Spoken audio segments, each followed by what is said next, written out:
Halo semua, kembali lagi bersama saya Johan di Jurnal Trading ID. Jadi pada kesempatan video kali ini, kita akan membahas kembali untuk update dari pergerakan XAUUSD atau gold ini sendiri. Dan seperti biasa kalau kita lihat ya, antara gold ya dengan DXY ditutup sama-sama menguat lagi teman-teman. Gitu, jadi kemarin itu kan kita ada bahas ya kalau dia itu sudah terbentuk area charge ya, atau change of character ya teman-teman ya. Pada level harga kurang lebih di 2716 ya untuk area change of karakternya gitu. Namun ternyata ya pada hari Jumat kemarin market itu berkata lain gitu ya, tidak sesuai dengan chart yang dibentuk nih sama dia gitu. Yang dimana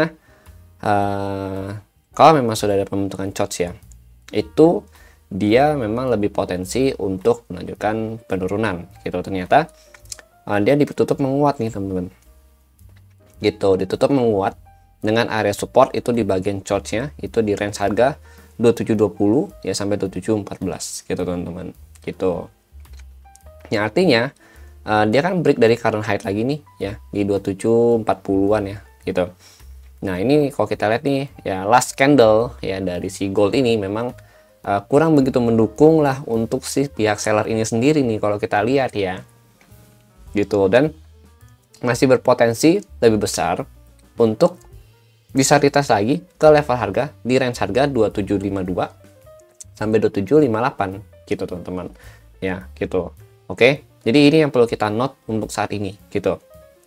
Saya nggak mau berspekulasi yang bagaimana ya, karena memang kita berada di teritori yang memang tidak familiar ya, dan memang untuk saat ini harga pun belum benar-benar terbentuk area range yang sesungguhnya gitu ya gitu.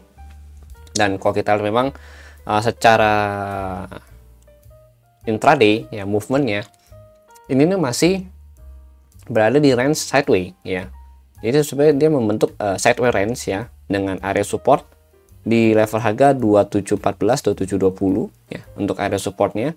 Lalu untuk resisten saat ini ada di 2752 2758 gitu. Nah inilah kenapa saya selalu bilang kepada kalian semua, kalau market lagi ATH atau ATL ya, all time high atau all time low, memang kurang begitu rekomendasi untuk kita trading itu, apalagi untuk kalian mencari posisi swing itu ya. Mungkin kalau kalian swing sesuai dengan harga ya, movement ya si market ini, misalkan contoh dia pagi posisi uptrend ya, nah terus di ATH lagi kalian swing lagi situ, itu sebenarnya kurang recommended gitu. Walaupun memang betul ya istilahnya itu kita follow the trend ya, betul kita follow the trend, tapi sometimes kita harus realita juga gitu loh. Kalau memang posisi kita untuk swing, walaupun nih SL nya panjang ya kan, terus TP nya juga panjang, bukan berarti dengan kondisi yang seperti ini kita langsung hajar swing aja gitu ya gitu teman-teman. Jadi kalau saya katakan sih sebenarnya lebih cocok kita main scalping kalau posisi market sedang seperti saat ini gitu teman-teman gitu loh. Karena yang pertama kita nggak usah hold terlalu panjang untuk posisinya. Terus yang kedua itu secara resiko ya pastinya ya akan lebih kecil juga ya. Dan yang ketiga itu akan lebih menguntungkan gitu. Kenapa? Karena kalau posisi market lagi bergojol seperti ini ya otomatis kan berarti antara dia naik ya atau dia turun ya kan, itu udah pasti akan memiliki tingkat volatility yang lebih tinggi gitu. Dan itu akan lebih menguntungkan sebenarnya untuk para scalper ataupun intraday trader yang memang punya posisi atau yang memang targetingnya itu nggak terlalu jauh gitu teman-teman gitu ya. Ini kalau saya jelaskan berdasarkan dengan kondisi yang ada saat ini gitu ya, berdasarkan dengan kondisi saat ini dan POV dari saya gitu. Jadi kalau kalian punya POV lain itu ya it's okay, itu adalah POV dari kalian gitu. Ini saya menjelaskan ini loh dari saya itu begini gitu teman-teman. Oke. Nah kemudian target breakout ya, the next target breakout dia kemarin kan 58 nih ya, kalau kalian lihat video-video minggu lalu ya udah kecapai nih ya kan. Oke, berarti clear tuh 58. Nah ini kita buat lagi nih target breakout baru dari Fibo ya. Target breakout baru yang perlu kalian catat ada di 2771 ya sama 2788 gitu teman-teman. Ini adalah target breakout 1 ya di sini. Nah, ini 1, ini 2 gitu teman-teman. Kalau dia berhasil break dari mana bang? Break dari ATH-nya di 2758 gitu. Tapi apakah ini akan disentuh atau dicapai sama dia, kita nggak tahu gitu. Jadi semoga ya ada bandar yang komen lagi gitu ya, kayak kemarin gitu yang saya posting di Telegram gitu ya, kan bocorannya dapat lagi tuh gitu ya, gitu teman-teman. Jadi ya ini cuma ada bandar yang tahu ya, jadi cuma market maker yang tahu apakah dia akan mencapai level harga tersebut atau tidak ya, atau bahkan lebih ya teman-teman ya. Karena di sini kita sebagai retail trader memang tidak bisa mengkondisikan ataupun mengatur gerak si pasar ini ya gitu. Jadi POV ataupun analisa dari semua trader ya itu betul adanya dan benar adanya ya. Yang menentukan adalah nanti market gitu teman-teman. Ya, yang menentukan itu adalah market gitu. Dan yang kita bisa batasin untuk saat ini adalah resiko dari diri kita sendiri. Ya, kita membatasi diri kita gitu. Oh, kita tahu nih kondisi market tuh lagi agak kacau gitu ya, atau agak gerasa kerusuk gitu ya. Berarti kita posisinya untuk saat ini tuh nggak boleh terlalu gerasa kerusuk juga mainnya gitu. Kita nggak boleh terlalu barbarian juga, nggak boleh terlalu optimis. Maksudnya optimis dalam artian mau hold nih, harga udah ATH ya, udah ATH banget nih harga nih ya, saya hold aja nih, sell yang banyak, tahan, sell ya kan, breakout lagi, sell lagi, breakout lagi, sell lagi gitu. Itu over confidence dan over optimis, itu nggak boleh, nggak bagus teman-teman gitu. Takutnya oke lah, misalkan in case kita hoki ya, harga turun nih, memang kita menang besar dan banyak ya dalam kondisi yang seperti ini, tapi Wisnu ya ketika dia break dari sini, dia mau lari sampai berapa gitu, itu yang kita nggak tahu. Makanya jangan overconfidence gitu. Andai kata kayak kemarin 2685 ya, sampai sekarang sudah hampir 2680 lagi nih, ini udah 2658 gitu teman-teman gitu ya. Nah, jadi jangan terlalu overconfidence dan melihat terlalu optimis, oh iya pasar itu bergerak sesuai dengan keinginan kita gitu segala macam, nggak boleh gitu. Jadi kita harus bisa membatasi ekspektasi kita ke market ini sendiri gitu. Kalau ditanya, bang kenapa sih akhir-akhir ini kalau bikin video tuh bukannya analisa tapi malah ngoceh-ngoceh ataupun banyakkan kasih insight gitu ya, ya karena memang posisi market untuk saat ini ya, kalau kita analisa ya ini aja gitu loh, maksudnya nggak banyak perubahan gitu teman-teman secara range movement ya. Memang kayak kemarin nih ada chart ya, nah saya infokan kepada kalian, ini loh ada chart di sini, change of character ya, berarti potensinya begini-begini ya kan. Kalau dia ini kan dia udah break dari current height nih ya kan, maka saya tulis ini chartnya fail gitu teman-teman, saya tandain gitu ya. Nah berarti kan untuk saat ini ya, kalau kita ngomongin area sell ya, sell nih kalau kita ngomongin area sell itu cuma tersisa di area 2752 2758 gitu, ini zona sell gitu teman-teman. Di atas 2758 tidak begitu recommended untuk sell, paling kalian bisa sell lagi itu nanti tunggu di sini 2771 atau 2788, itu pun kalau market berkehendak untuk dia turun lagi ke harga bawah sini teman-teman gitu. Oke ya, jadi itu jangan overconfidence ya. Memang kalau dilihat, bang kan bulanannya nih enak banget nih untuk sell nih ya, bulanannya udah top tier banget nih, naik bulan belasan bulan gitu ya, harusnya kan kalau kita nahan sell tuh bagus banget ini ya gitu ya, harusnya gitu kan ya. Sekarang kan permasalahannya dengan kondisi yang seperti ini ya, apa kita akan tahu per bulanan ini akan naik sampai mana gitu loh, dan akan turun ya sampai mana gitu loh ya. Yang pertama itu karet, geopolitik ya kan, election ya, pemilu di Amerika gitu loh ya. Inflasi juga masih jadi bahan yang perbincangan yang cukup panas karena memang lagi karet-karetnya gitu. Jadi untuk saat ini kondisi market itu sangat bergejolak gitu teman-teman gitu.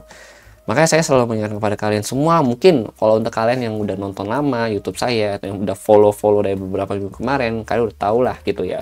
Tapi andai kata ya orang yang baru join dan baru ketemu nih Jurnal Trading ID, nah mereka bisa diingatkan lagi di video ini gitu loh. Makanya saya selalu mengingatkan kepada kalian semua gitu. Saya nggak masalah kalau kalian nggak mau ikutin analisa saya gitu ya, karena memang posisinya ya setiap orang sebagai trader, apalagi technical analysis, itu sangat independen gitu. Jadi tergantung dan sangat-sangat bergantung dengan sisi POV dari si trader itu sendiri gitu loh. Karena tujuan dari saya membuat video-video seperti ini yaitu untuk membagikan ya POV dan juga informasi kepada kalian semua dan mengingatkan kepada kalian kondisi pasar tuh begini sesuai dengan POV saya gitu teman-teman. Oke. Oke, jadi secara monthly memang soon to be dia akan koreksi gitu, tapi Wusno kapan koreksi kita nggak tahu gitu ya. Memang seharusnya itu sudah koreksi secara weekly, itu juga sudah seharusnya koreksi secara teknikal. Kalau kita ngomong nih ya udah harusnya koreksi, tapi kenyataannya belum koreksi sama sekali nih gitu loh teman-teman ya. Lalu kalau kita bahas lagi nih secara daily ya, secara daily, bentar. Nah, ini juga memang harusnya koreksi gitu. Ya, ini dia daily ini bentuk base. Kalau kita lihat ya, base ya. Nah, base dulu ya. Entah dia mau break atas atau break bawah, ya itu biar market menentukan. Tapi kalau dia berhasil break bawah 2714 ke bawah tuh yang tadi itu yang kita bahas itu ya. Itu dia ada potensi untuk ngejar bawah sini teman-teman gitu. Ngejar bawah sini tuh kurang lebih di 2673 atau 2680-an gitu. Itu untuk potensi movement breakoutnya dia gitu, atau di bawah 2700 atau 2700 teman-teman ya. Tapi kalau di atas ATH 2758 ya nggak ada yang tahu dia mau sampai mana ya gitu teman-teman. Nanti kita bantu juga pakai OI data gitu ya. Lalu kemudian ya untuk weekly sih oke, tadi kita udah bahas weekly ya gitu. Nah, untuk DXY memang kalau card rate harusnya dia turun ya, karena memang suku bunga turun nih ya, itu bisa mempengaruhi nilai dolar juga gitu ya. Tapi memang kenyataannya untuk saat ini ya dia nge-push luar biasa amazing. Kalau saya lihat ya ini ya luar biasa sekali nge-push ya. Ya, dan memang ini masih cukup kuat untuk naik gitu ya. Cuma memang last candle dia untuk daily ini kurang bagus ya, karena posisi dia belum bisa closing di atas high open yang merah, candle merah yang kemarin gitu. Jadi memang kalau dikatakan ada potensi turun, ada untuk DXY ini ya. Loh, berarti bang kalau DXY turun XAU bakal makin naik dong, kan korelasi negatif ya kan. Ya harusnya normalnya begitu teman-teman, tapi ya dengan kondisi market yang seperti ini bisa aja ya DXY turun, XAU ikut turun gitu loh. Jadi korelasinya agak kacau nih kalau saya lihat ya gitu loh. Ini aja posisinya DXY naik ya, berturut-turut nih dia naik nih, gold juga ikut naik gitu loh ya. Jadi untuk saat ini korelasi mungkin di turn off dulu nih sama pasar gitu loh, nanti akan diaktifkan kembali ya gitu. Jadi memang udah nggak ada korelasi kalau untuk saat ini saya perhatikan gitu teman-teman ya. Jadi ya jangan terlalu worry lah gitu ya untuk masalah DXY naik atau turun, karena ini DXY naik gold juga ATH terus nih gitu loh ya. Itulah ya kenapa saya bilang korelasi lagi di turn off dulu sama bandar ya gitu. Oke. Nah kemudian ini untuk mapping sih nggak banyak perubahan ya gitu loh ya. Ini batas bawahnya dia ya, ini untuk batas pembeliannya dia gitu ya. Kalau kalian mau buy, saya sih lebih prefer buy di 2680, 2673 di sini, teman-teman. Kalau mau buy gitu ya. Kalau di sini janganlah gitu ya. Maksudnya sorry, bukan yang ini. Kalau di sini nih, di sini janganlah gitu ya. Karena ini memang agak riskan soalnya udah break 2714 gitu. Tapi kalau kalian mau coba untuk scalping tipis-tipis boleh lah gitu ya. Namanya kan scalping kan gitu loh. Manfaatin SNR yang ada gitu. Boleh. Tapi kalau kalian mau hold untuk jangka panjang ini kurang recommended gitu ya. Kalau ini bang berarti boleh hold jangka panjang ya, nanti kita sesuaikan lagi dengan kondisi market gitu. Soalnya memang untuk saat ini kan ini memang jadi area support intraday-nya dia gitu, breakout-nya dia gitu ya. Cuma kan belum tentu ini bisa jadi kita hold jangka panjang juga gitu kan teman-teman gitu. Oke. Nah kalau untuk news ya, minggu ini newsnya itu ada dari USD ya, cukup banyak ya, karena ini memang masuknya nanti minggu depannya. Minggu ini sudah hari Jumatnya itu sudah awal bulan lagi, bulan 11 ya. Wow, nggak berasa teman-teman, bentar lagi 2025, mantap ya. Nggak berasa ya teman-teman ya, bentar lagi 2025 loh, gila. bahkan kemarin baru tahun baru gitu ya, udah mau tahun baru lagi aja. Wah gila, mantap. Memang waktu itu sangat berlalu sangat cepat ya gitu. Jadi kita harus tetap semangat teman-teman. Oke, untuk CB Consumer Confidence ya, ini di hari Senin sih nggak ada gitu. Ini di hari Selasa ada CB Consumer Confidence, kemudian ada Jolts Job Opening yaitu di jam 9 malam ya. Kemudian ini saya nggak mau bahas untuk forecastnya dulu bagaimana ya, nanti kita akan bahas di video harian aja. Lalu untuk yang hari Rabu ya, hari Rabu itu ada dari GDP ya, forecast statement autumn. Terus ada dari USD, ADP ya, karena ada NFP untuk minggu ini, jadi pasti ada ADP juga di hari Rabunya. Dan ada GDP report ya, kuartal 3 ya, ini yang kuartal 3 punya. Lalu di jam yang 9.30 ini ada crude oil inventory teman-teman gitu. Kemudian untuk yang hari Kamis ya, ini ada dari Euro sama JPY ya. JPY itu ada dari BOJ ya, Bank of Japan. Kemudian ada dari Euro ya, ini interest rate decision ya kalau untuk yang BOJ. Lalu untuk yang Euro itu CPI ya. Kemudian untuk core PCI price index itu dari USD jam 19.30 ya. Lalu kemudian ada dari Indonesia Jobless Claim teman-teman gitu ya. Lalu di jam 20.45 ada dari Chicago PMI teman-teman gitu.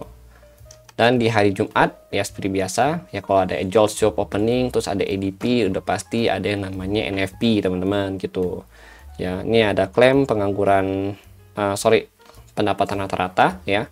Lalu ada NFP ya, tamu utama kita. Kemudian ada tingkat pengangguran teman-teman gitu. Lalu di jam 9 malam ada ISM Manufacturing dan ada USNP Global US Manufacturing PMI juga gitu ya. Jadi memang cukup crowded untuk minggu ini ya. Jadi harus hati-hati ya. Semoga kalau kita lihat sih memang dari hasil NFP juga kurang bagus ya.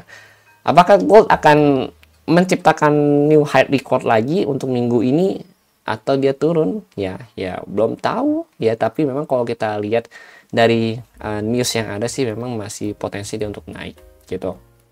Dan dari bagian ya dari COT ya, ini dia meningkat kembali ya, yang dimana manage money-nya itu untuk bagian long itu 8.556 dan shortnya itu 2817 yang menunjukkan bahwa secara sentimen ya untuk COT dari gold untuk minggu ini itu positif atau bullish ya teman-teman ya gitu. Jadi memang masih ada potensi dia menuju ke 2.800 untuk minggu ini atau mungkin 2780-an ya teman-teman ya gitu. Dan untuk OI data sendiri untuk saat ini sih sebenarnya saya belum bisa update yang gimana untuk OI data ya, karena kita butuh harga opennya juga gitu ya. Cuma 2.800 ini udah ada yang nunggu ya, 11 ribuan gitu ya. Terus 2.825, lalu 2750 dan 2775 ini ada yang nunggu juga ya. Ini 2725, 2730 teman-teman gitu. Sampai 2.700 ini ada yang ngisi semua. Gitu. Tapi memang ini tetap wow. 11.000. Mantap juga 2.800 sudah ada yang nunggu ya. Tapi ini kan 29 DTE gitu teman-teman. Tenang ya, tenang, ini 29 DTE ya. Ini 1 DTE ini untuk yang besok teman-teman. Gitu. Nanti besok untuk OI saya update lagi ya. Di TikTok aja nanti saya update-nya. Saya udah lama juga nggak update TikTok teman-teman. Pasti kalian pada tanya-tanya kenapa saya tidak update TikTok ya teman-teman ya. Karena belum sempat juga ya megang TikTok ini ya. Oke. Ya jadi itu sih yang ingin saya sampaikan. Jadi untuk mempersingkat video ya, saya cukup menjelaskan kepada kalian singkat padat jelas saja. Kalau kalian belum begitu paham, kalian boleh tonton ulang. Dan kalau belum paham lagi, kalian boleh tanyakan di kolom komentar. Oke? Terima kasih bagi yang sudah nonton dan sampai jumpa pada video berikutnya.